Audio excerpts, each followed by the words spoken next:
What is up, YouTube? It has been a minute since we have hopped on and done a vlog, but enough time has passed. So obviously from the last time we were on YouTube, we essentially went through the whole show and I competed, and we pretty much just went through the recovery phase. So completing the recovery phase lasted about 8 or 9 weeks. I did do 2 photo shoots afterwards, and that pretty much essentially just extended the length of my prep.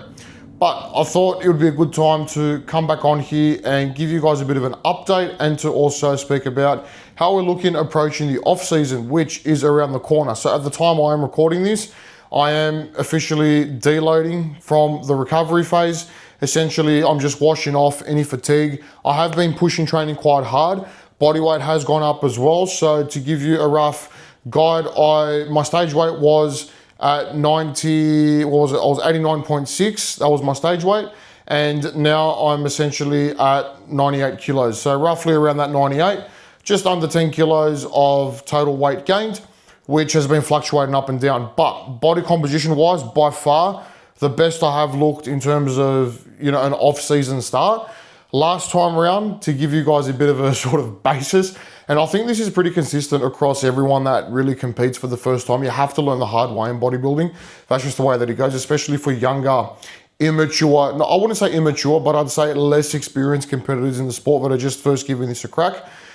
I went through a bit of a post-show binge the first time around, so that was in 2023, where I pretty much lost sort of self-control with food, and I ended up just, eating whatever I wanted, however much I wanted, and it pretty much stuffed up my starting point for the off season that time around.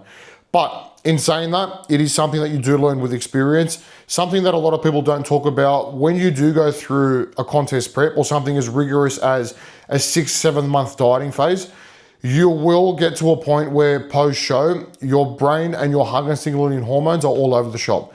This is something that is extremely common. Everyone goes through it, but how you deal with it is very individual, and depending on your overall adherence and how strong-willed you are up here is going to obviously make or break the starting point of your off-season. So what did I do differently this time around? Well, number one, I started trying to act like a professional bodybuilder would. If my goal is to become a professional bodybuilder, then acting like a professional bodybuilder starts from now. And this goes the same for, starting a weight loss journey. When I used to be 155 kilos, I used to think to myself, well, if I'm going to have to change, I'm going to have to adapt the habits and the mindset of a person who is my ideal version of my 2.0, of the person I want to look like. And then I'm going to be sitting there, feeling sorry for themselves, playing that victim mindset, going out and emotionally acting and binging on food whenever they get the opportunity because they're hit with some sort of stress in life or because they're not happy, and that's just their vice, it's their emotional outlet. That's not what professional bodybuilders do. That's not what people that you see with good physiques out on the street do. They have discipline, they turn up no matter what, and they are just in a state of continually progressing because they have goals and they're serious about their goals.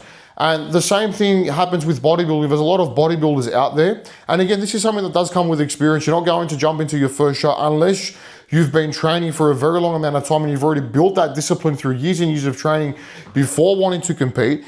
Generally speaking, if you're a first-time competitor who's just getting into the sport for a feel of it, you will go through these learning periods where you just have to learn the hard way. And that's just how it is, because it's not an easy thing, right? You are literally going to battle with your mind every single day. And the post-show period is the hardest part of that, the part that no one speaks about, because that's where you're really tested. Contest prep for me was actually relatively easy from a dieting perspective anyway, because for the last 4 or 5 years, or at least ever since I started my own weight loss transformation, I got from looking obese to stage ready, I've been practicing that skill of not giving into my cravings pretty much every single day. So all that contest prep did was provide me with a more structured environment to keep practicing that, because this is something that I've been working on for a long time as it is. But the post-show window, on the other hand, was a different challenge altogether. This time around, I actually had a struggle from a completely different perspective. I struggled to actually go out and eat off plan because I was so worried I would fall back into old habits if I was to give myself a taste of what normal food feels like, which isn't a healthy way to look at it either. Now, I'm at a period now where I just have started to slowly introduce off-plan meals in control. I'm trying to track most of them. However, some of them I've been told as well by my coach that I shouldn't track them. I should just go out and enjoy them for the purpose of just eating food, but obviously making sure that we are staying within our calorie requirement, and I'm not just going out there eating like a pig and not, taking anything into consideration when it comes to my total macro micronutrient intake. So there is still an element of control within that flexibility, which is what I try and preach as a coach as well. It's important to have flexibility, but within that, you need to know when to stop, and you need to be able to exercise that self-control in order for you to continue progressing in an upwards direction and not just stuffing yourself up from a week-to-week basis, which is then going to pretty much turn into an endless cycle of binging, then punishing yourself for it, and then binging again. We don't want to fall into that. And that's where the biggest challenge of bodybuilding actually is, because you are going through such vast hormonal changes in such a short period of time, from going into a completely, essentially starved state to then you don't have another goal inside, because I don't know when I'll be competing next. I do need to spend enough time in a growth season to put on a substantial amount of muscle tissue, whether that looks like 1 year, 2 years, however long it takes, until I'm ready to get back up there with a much more competitive and comparable physique. In addition to that as well, I am looking at addressing my skin this year as well. So I have booked in a consultation to see a plastic surgeon just to get an idea of where I want to go with regards to my loose skin. Although typically you're not supposed to be judged on a bodybuilding stage, I know that from a subconscious perspective, as soon as I walk out there, no matter how much weight I lose, I could be 5% body fat, and I was very lean this time around. I got as lean as I've ever been. This loose skin was still there, and the fat cells that you can't get rid of, regardless of how much weight you lose, will be there forever unless you get some sort of liposuction or corrective surgery to fix that. So that is something that I have been considering recently. Now, obviously from a cost perspective, it is very expensive, so I would have to save up for it. As you guys know, bodybuilding is not cheap by any means, and throwing something like this as another sort of spanner in the works, it's really going to pretty much solidify my decision making in how far I want to take bodybuilding. If I do go ahead with the surgery, it would be for the sole purposes of me wanting to exhaust bodybuilding as far as possible from a competitive standpoint, because of how much it's given me and how much growth I have been able to go through and endure, as a process of just sticking to these daily habits.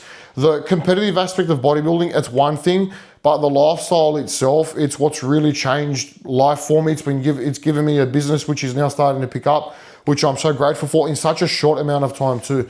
One thing people don't realize, when it comes to business, especially coaching, being such a saturated industry, everyone thinks that everything happens straight away when it doesn't. Me and my brother, we've been grinding at this for over a year now. And for the first half of the year, we had no clients. That's me being completely transparent. I had 1 or 2 people that I was helping out. And then I had my first client, and then I had my second client, and we were stuck at about 2 or 3 clients for a very, very long time. Meanwhile, expenses are still increasing because we're trying to get the business out there, whether it's by using ads or hiring mentors and whatnot. Now, thankfully, we've been using a mentor who's a very good friend of ours, who has been helping us with all the business strategy, and things are starting to look good and finally start to come to fruition. But again, it's been an incredibly short amount of time. But during prep, funnily enough, when I was trying to focus on bodybuilding is when business actually picked up. So that threw another bit of a spanner in the works in terms of overall stress.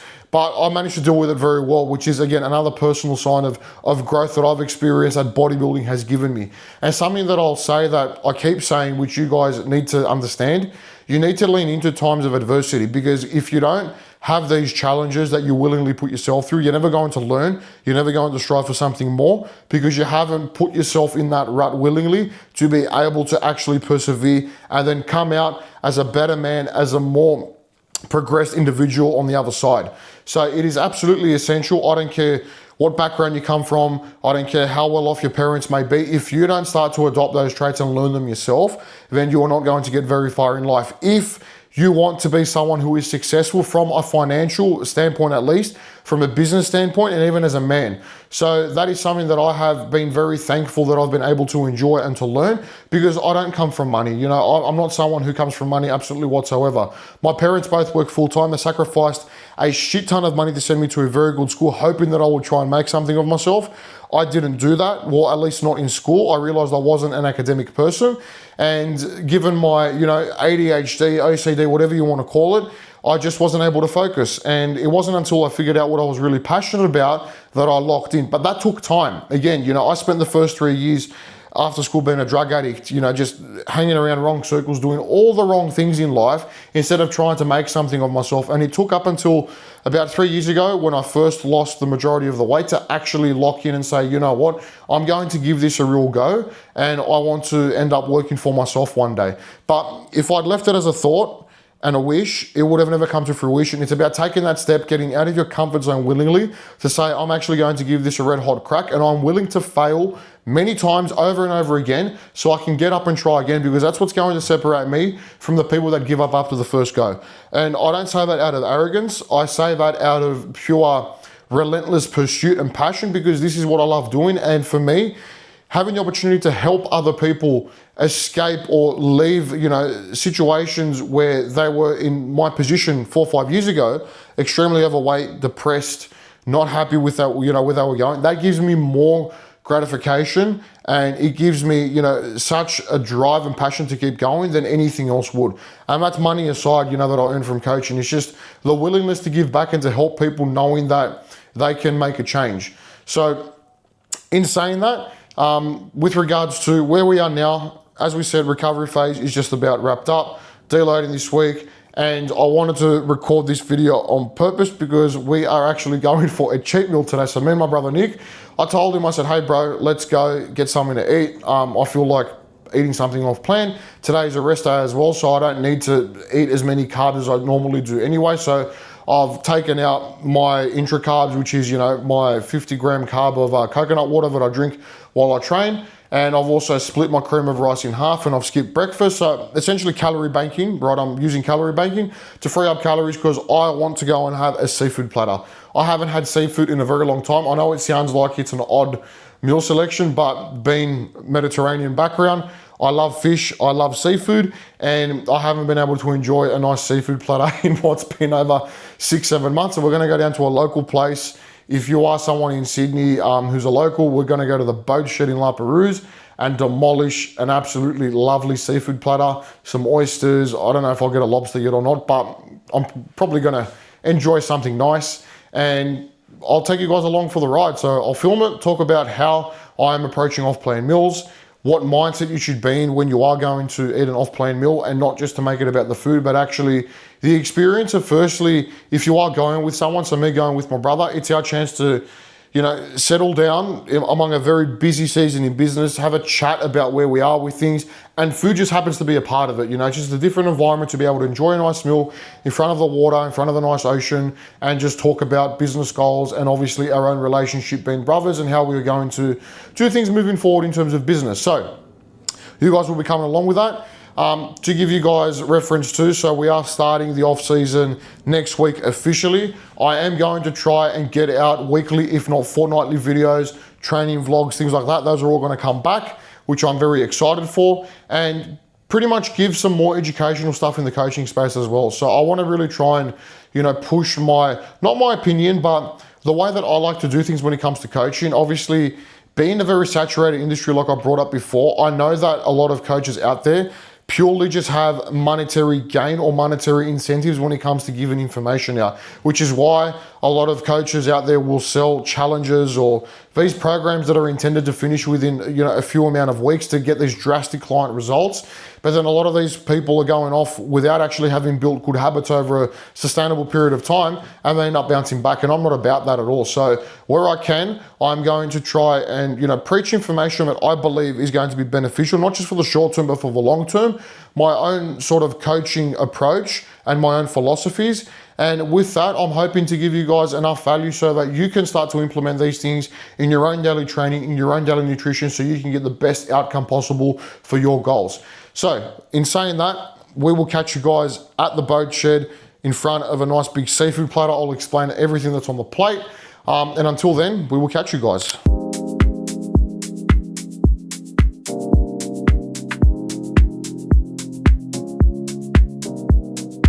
All right, so we have made it to the Boat Shed. It is a lovely day. It is pretty busy here, but nonetheless, we have ordered. So I will save what we ordered when the food comes out, but lovely day here in Sydney. It's pretty windy. The way that I've gone about this, making sure that we are prioritizing protein. So one of the reasons why I picked seafood is because, first of all, it's delicious. if you are someone who is local in Sydney or in Australia for that fact, we do have very good seafood options here on offer. And both myself and Nick are massive fans of fish as it is, and just seafood in general. So you can probably guess what I got. I mean, we'll see. Put down in the comments below if you can guess what I ordered. I did order a fair bit of food. But the advantage of seafood, especially if you go for grilled options, is it is relatively lower in calorie. Now, if we're thinking about things from a calorie perspective, realistically, when you look at things like grilled fish, it's actually pretty on par with a calorie per gram, especially if you're getting things like white fish, again, depending on the oils, things like that. Yeah, Greek salad. You're all right. And as we're speaking, the entrees have just arrived, so we've got a trio of dips to start with some pita bread and then a nice Greek salad. So these are the things that we have started with. I may as well mention, we just had a bit of a leaf flying there as well. But entrees, can't go wrong. When the mains come out, we will go through what we got, but for now we're going to tuck into our starters and then we will see you back for the main. Oh, I'm so excited for this. So the mains have just come out. Now, I didn't hold back like I said. We got a seafood platter for 2, and we also got a side of John Dory fillet just because you can't have too much protein, and I haven't had a nice cooked piece of fish in a long time either. So on the seafood platter, we've got some cooked baby octopus, we've got some sort of fish fillet, salt and pepper calamari, oysters, we've got king prawns, we've got spinner crab, we've got scallops.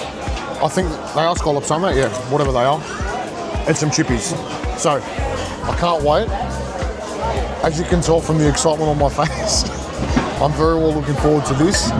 So, without further ado, we are going to tuck in. But this is just to show you that you can eat food which is relatively rich in macros and nutrients and still love it. It doesn't all have to be chicken breast, guys. Your off-plane meal doesn't have to be Macca's or Five Guys or, you know, just rubbish food. This stuff I know is going to digest well. Chips, I'm not going to have too many of them. I will enjoy some, but it's all essentially very high quality protein, nutrient rich sources that I'm going to enjoy, and that's going to keep me full.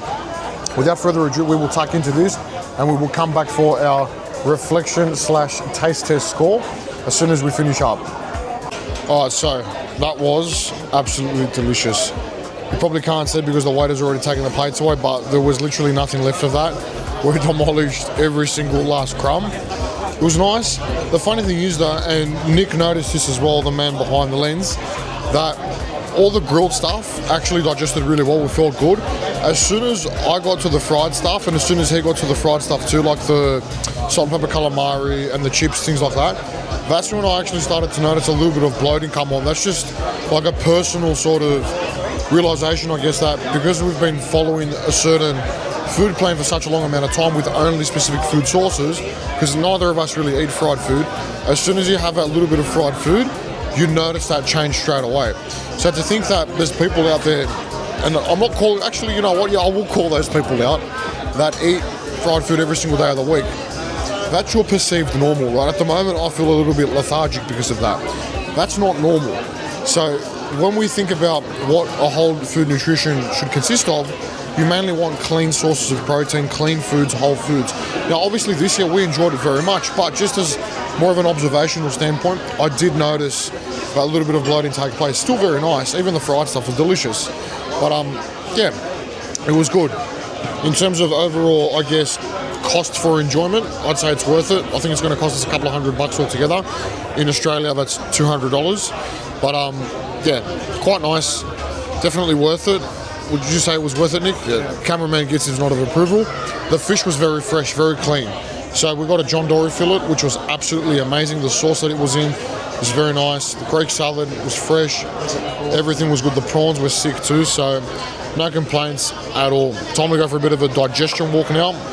Walk it off for 5 minutes.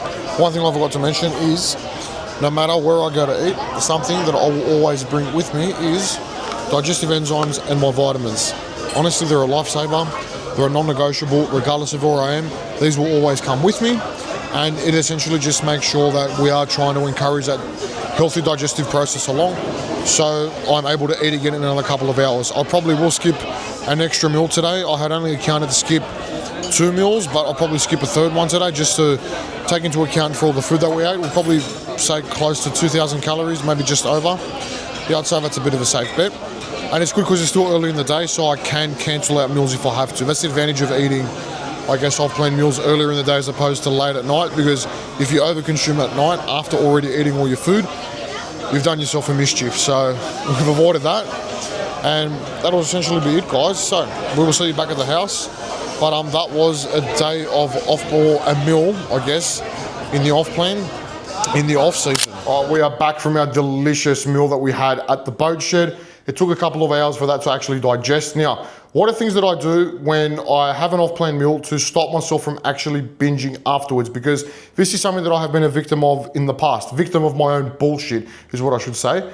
So, most important thing is, what time is it now? Just after 6 o'clock. I haven't eaten since that meal. Obviously, as you saw, it was quite a large meal, which took a while to digest. But things that I have done is, my next meal is literally straight back on plan. So I got my chicken, my spudlight potato, my pineapple for the digestion, and another thing as well, which actually just came in this morning, which has been a massive help and something that I'll definitely be using in the off season, is a supplement called berberine. So those of you who may or may not have heard of berberine, essentially it works like a bit of a glucose disposal agent. It helps nutrient partition, especially when it comes to carbohydrates, and manage blood sugar levels. Obviously, it's not as effective as insulin, because insulin, when that does get implemented when carbs are quite high, will obviously, do its job in making sure that we are keeping blood sugar stable. Don't forget, guys, enhanced bodybuilding, we do push things to the max, including food, and we want to make sure that our pancreas is under as little stress as possible whilst doing so, because we are pushing a very unnatural amount of food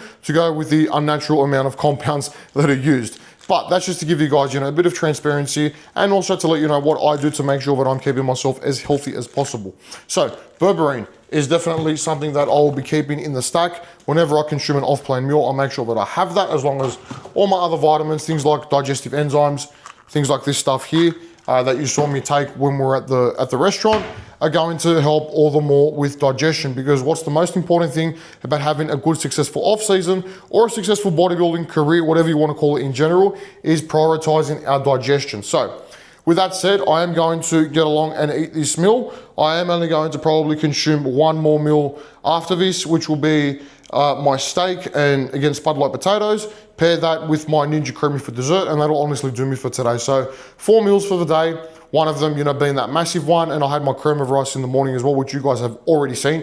If you haven't done so, make sure you check out my videos on my cream of rice. You would have seen them back when I did my prep series.